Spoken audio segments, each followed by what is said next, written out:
تو آپ کے حق میں اور بہتر ہے اور اچھا ہے۔ حضرت کہا فرماتے یا رسول اللہ میرے ماں باپ آپ کے قدموں پہ قربان، یا رسول اللہ میں ایسا نہ کروں کہ تمام قضائف کو چھوڑ کر صرف آپ کی ذات بابرکات پر درود پاک پڑھوں تو کیسا رہے گا؟ اللہ کے حبیب فرماتے ہیں اے کعب ایسا اگر آپ کرتے ہیں کہ اللہ تبارک و تعالی آپ کے اوپر صلاۃ و سلام بھیجے۔ حضرت کعب فرماتے ہیں شیخ عبدالحق طحاوی دہلوی نے یہاں صلاۃ کے معنی رحمت کا لکھا ہے، یعنی جو بندہ مصطفیٰ کریم پر درود و سلام بھیجے گا اللہ تبارک و تعالی اپنی رحمتوں کا نزول فرمائے گا۔ اللہ تبارک و تعالی اپنی رحمتوں کا نزول فرمائے گا۔ حدیث پاک آیا ہے کہ جو بندہ مصطفیٰ کریم پر ایک بار درود پاک پڑھے، کتنی بار بولے؟ ایک بار، زبان کو کھولے، ایک بار اللہ تبارک و تعالی اس پر 10 رحمتیں نازل فرماتا ہے۔ سبحان اللہ، ایک بار درود پاک پڑھے تو اللہ تبارک و تعالی 10 رحمتیں نازل فرماتا ہے۔ یہی تک بس نہیں، اللہ کی رحمت تو بہانہ ڈھونڈتی ہے، یہی تک بس نہیں۔ حدیث پاک میں آیا ہے کہ جو بندہ ایک بار درود پاک پڑھے اللہ تبارک و تعالی 10 رحمتیں نازل فرماتا ہے اور اس کے 10 گناہوں کو مٹا دیتا ہے اور اس کے 10 درجات کو بلند فرما دیتا ہے۔ بھائی دنیا کی کوئی ایسی کمپنی جو کام ہم ایک بار کرے اور پیسہ 10 گنا دے نہیں دے سکتی۔ وہ فراڈ کمپنی ہے جو ہمارے مال کو لے کر بھاگ جاتی ہے، کہتی ہے کہ ہم ایک آپ لگائیے ہم 10 دیں گے، لیکن کچھ دنوں کے بعد کارڈ میں معاملہ ہوتا ہے، کبھی سادہ کا معاملہ ہوتا ہے تو کبھی کچھ کا معاملہ ہوتا ہے، وہ کمپنیاں بھاگ جاتی ہیں۔ لیکن یہ کارخانے نے دیا ہے جس میں آپ درود پاک مصطفیٰ کریم پر پڑھے تو اللہ 10 رحمتوں کا نزول فرماتا ہے اور 10 گناہوں کو مٹا دیتا ہے اور اس کے 10 درجات کو بلند فرما دیتا ہے، 10 درجات کو بلند فرما دیتا ہے۔ خلیفہ اول حضرت ابو بکر صدیق رضی اللہ تعالیٰ عنہ جن کا یوم وصال اسی مہینے کے 22 تاریخ کو 25 دسمبر کو سیدنا حضرت ابو بکر صدیق رضی اللہ تعالیٰ جن کے بارے میں میرے آقا کریم فرماتے ہیں کہ کسی کے مال نے اگر فائدہ پہنچایا ہے تو وہ حضرت ابو بکر صدیق کی ذات بابرکات ہے۔ جو میرے ساتھ سفر و حجر میں رہا وہ حضرت ابو بکر صدیق کی ذات بابرکات ہے۔ میرے امتی میں سے جو سب سے پہلے جنت میں داخل ہوگا وہ حضرت ابو بکر صدیق کی ذات بابرکات۔ وہ حضرت ابو بکر صدیق فرماتے ہیں آگ بھی اتنی جلدی، آگ بھی، پانی بھی اتنی جلدی آگ کو نہیں بجھاتا جتنا کہ درود پاک پڑھنا مسلمانوں کے گناہوں کو مٹا دیتا ہے۔ سبحان اللہ، مسلمانوں کے گناہوں کو مٹا دیتا ہے۔ آج انسان میں خصلتیں پیدا ہو، اتنی پیدا ہے آج ہمارے اندر ہے، لیکن پیارے آقا صلی اللہ تعالیٰ علیہ وسلم فرماتے ہیں، پیارے آقا صلی اللہ تعالیٰ علیہ وسلم ارشاد فرماتے ہیں انسان کے اندر 360 عادتیں ہیں، 360 اچھی عادتیں ہیں۔ کیا فرماتے ہیں آقا کریم صلی اللہ تعالیٰ علیہ وسلم کہ انسان کے اندر 360 اچھی عادتیں ہیں۔ اسی محفل میں حضرت ابو بکر صدیق بھی موجود، اسی محفل میں حضرت ابو بکر صدیق بھی موجود۔ فرماتے ہیں یا رسول اللہ آج ہم ایک سنت پر عمل کریں، لباس اچھا پہنے، سنتوں والا لباس، اسلامی لباس۔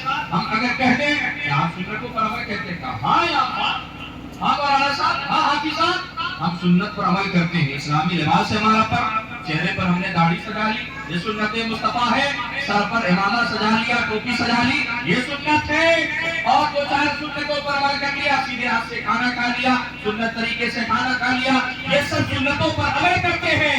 لیکن سنیں حضرت ابو بکر صدیق سے جب آقا کریم صلی اللہ علیہ وسلم نے فرمایا کہ انسان میں 360 اچھی عادتیں ہیں اور اللہ تبارک و تعالی جس کے ساتھ بھلائی کرنا چاہتا ہے، اللہ تبارک و تعالی جس کے ساتھ بھلائی کرنا چاہتا ہے اس میں سے ایک عادت اس کے اندر پیدا فرما دیتا ہے۔ سبحان اللہ، 360 اچھی عادتیں، لیکن جس کے ساتھ بھلائی کرنا چاہے ان 360 عادتوں میں سے ایک عادت اس کے اندر پیدا فرما دیتا ہے۔ اب حضرت ابو بکر صدیق سبحان اللہ جن کا مقام و مرتبہ یہ ہے کہ میرے آقا فرماتے ہیں کہ انبیاء کے بعد جن کا سب سے افضل و اعلیٰ مقام ہے وہ حضرت ابو بکر صدیق کی ذات بابرکات ہے.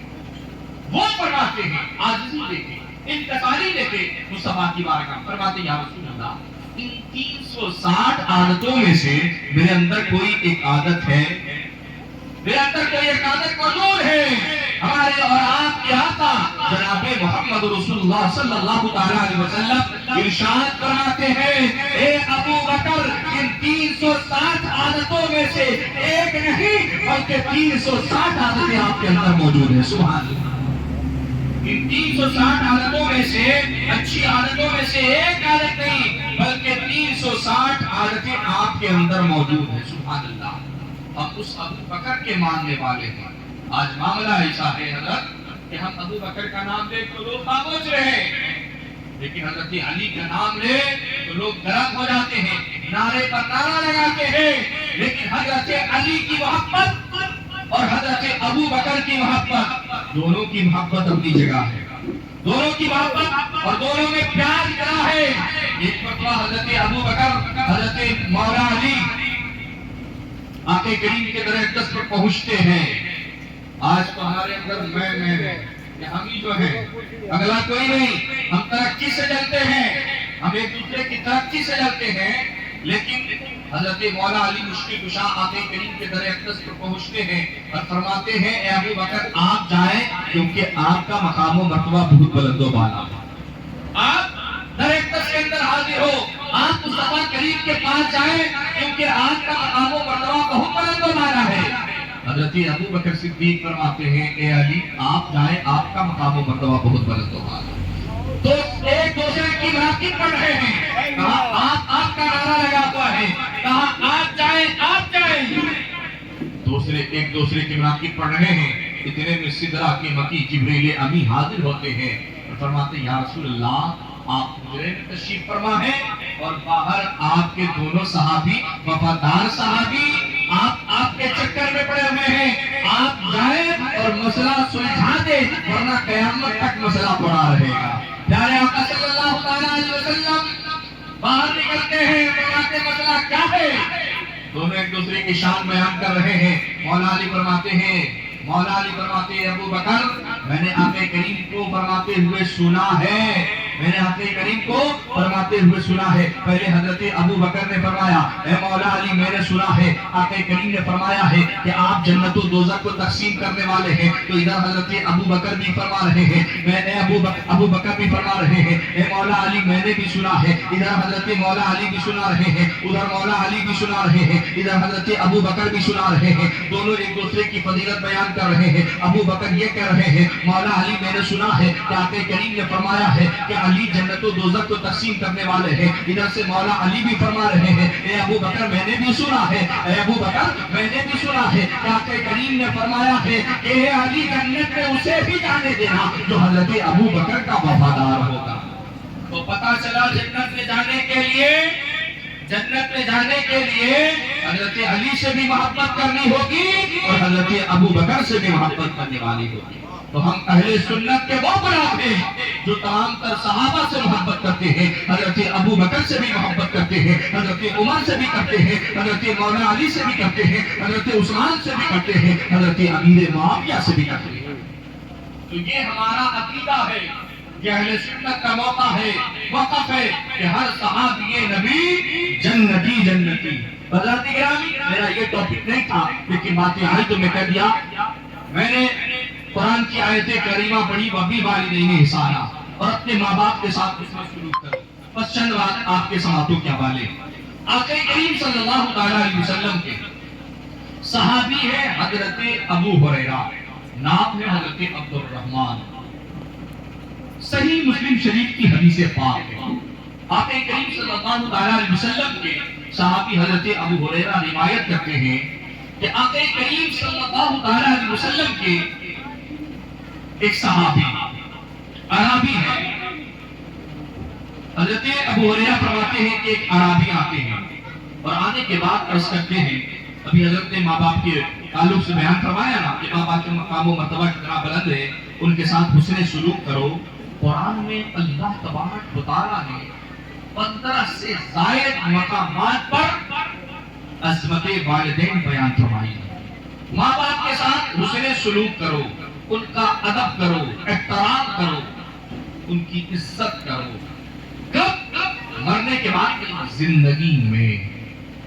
مرنے کے بعد تو سب کرتے ہیں، فلائٹ سے چلے آتے ہیں جنازہ پڑھنے کے لیے، کبھی اپنے محلے کی مسجد میں نہیں گئے 5 وقت کی نماز پڑھنے کے لیے جو فرض ہے، لیکن باپ کا جنازہ، رشتہ دار کا جنازہ پڑھنے کے لیے فلائٹ سے چلے آتے ہیں کہ ہم جنازہ میں، اور آتا جاتا تو کچھ ہے نہیں، اس لیے کہ کبھی تو اسلام سے قریب نہیں ہوئے، ہم اسلام کو کیسے جانیں گے؟ ہم نے تو اسلام وراثت میں ملے۔ ان صحابہ اکرام سے پوچھے جنہوں نے مشقتیں اٹھا کر اسلام کو اپنایا، اسلام کو قبول کیا ہے۔ حضرت ابو بکر زندگی کا مطالعہ کریں، جب اسلام کلمہ پڑھنے والوں کی تعداد 39 کی تھی، تب حضرت ابو بکر نے کہا یا رسول اللہ میں اسلام کی تبلیغ کرنا چاہتا ہوں اور اعلان کرنا چاہتا ہوں۔ آقا کریم نے فرمایا، سمجھایا کہ ابو بکر ابھی ہماری تعداد کم ہے، ابھی نہ کریں، ابھی نہ کریں۔ حضرت ابو بکر مزید ہوئے، کہا یا رسول اللہ میں کرنا چاہتا ہوں۔ حضرت ابو بکر جب تبلیغ کرنا شروع کرتے ہیں، کفار و مشرکین نے حضرت ابو بکر کو لہو لہان کر دیا۔ حضرت ابو بکر رضی اللہ تعالیٰ عنہ جب ہوش میں آتے ہیں، تب اس کو سب سے پہلے پکارا، ماں باپ کو نہیں پکارا، رشتہ داروں کو نہیں پکارا، سب سے پہلے اگر کسی کو پکارا ہے تو محمد عربی کو پکارا ہے۔ تو یہ اسلام سے محبت ہے۔ حضرت خباب کو گرم گرم ریت پر لٹایا گیا، حضرت بلال حبشی کو لٹایا گیا گرم گرم ریت پر، ظلم و ستم کے پہاڑ توڑ گئے، پھر بھی اسلام کے دامن کو انہوں نے نہیں چھوڑا۔ آج پر ذرا سی مصیبتیں آتی ہیں اور طرح طرح کی باتیں کرنے لگتے ہیں، ہمیں اسلام وراثت میں مل گئی، اس لیے ہم اسلام کے سنتوں کو اور اسلام کے قانون کو ہم نہیں سمجھ پاتے۔ ہمیں ضرورت ہے کہ ہم اسلام کا مطالعہ کریں۔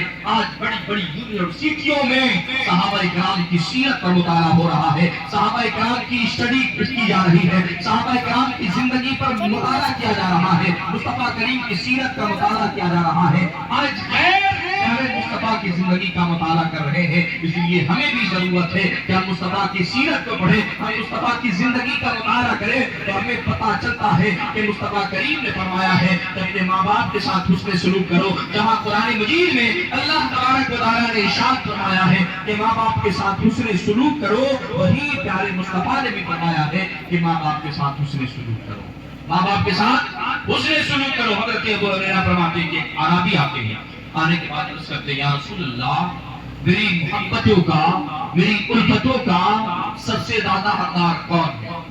میری محبتوں کا، میری الفتوں کا سب سے زیادہ حقدار کون ہے؟ آقا کریم فرماتے ہیں تیری ماں ہے۔ نوجوان ہمارے بہت غور سے سنیں، کیونکہ آج کل کا جو معاملہ ہے، آج ہمارا نوجوان طبقہ اپنے والدین کے ساتھ اچھا سلوک نہیں کرتا، وہ سب کی بات نہیں کرتا۔ تو حضرت ابو ہریرہ فرماتے ہیں، آقا کریم نے فرمایا جب اس اعرابی نے پوچھا کہ میری محبتوں کا، الفتوں کا سب سے زیادہ حقدار کون ہے؟ آقا کریم فرماتے ہیں تیری ماں ہے، تیری ماں ہے۔ پھر اس نے دوبارہ پوچھا یا رسول اللہ اس کے بعد کون ہے؟ آقا کریم فرماتے ہیں تیری ماں ہے، تیری ماں ہے۔ پھر اس نے پوچھا یا رسول اللہ پھر اس کے بعد کون ہے؟ آقا کریم فرماتے ہیں تیری ماں ہے۔ جب چوتھی مرتبہ اس نے پوچھا یا رسول اللہ، یا حبیب اللہ پھر اس کے بعد ہماری محبتوں کا، ہماری الفتوں کا سب سے زیادہ حقدار کون ہے؟ آقا کریم فرماتے ہیں ابو کا تیرا باپ ہے۔ سبحان اللہ۔ تو پتہ چلا اس حدیث پاک سے کہ ہماری محبتوں کا، ہماری الفتوں کا سب سے زیادہ اگر کوئی حقدار ہے تو ہمارے والدین ہیں، ہمارے والدین ہیں۔ اس لیے ہمیں چاہیے کہ ہم اپنے ماں باپ کی خدمت کریں اور جنت میں داخل ہو جائیں۔ آقا کریم کتنے رحیم ہیں، کتنے کریم ہیں، ہمیں غلاموں کے لیے ہر وقت دعا فرما رہے ہیں، ہر وقت دعا فرما رہے ہیں۔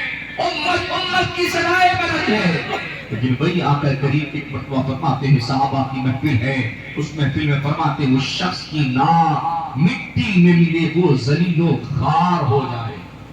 صحابہ کرام فرماتے ہیں یا رسول اللہ کس شخص کی ناک مٹی میں ملے، کون شخص ذلیل و خوار ہو جائے؟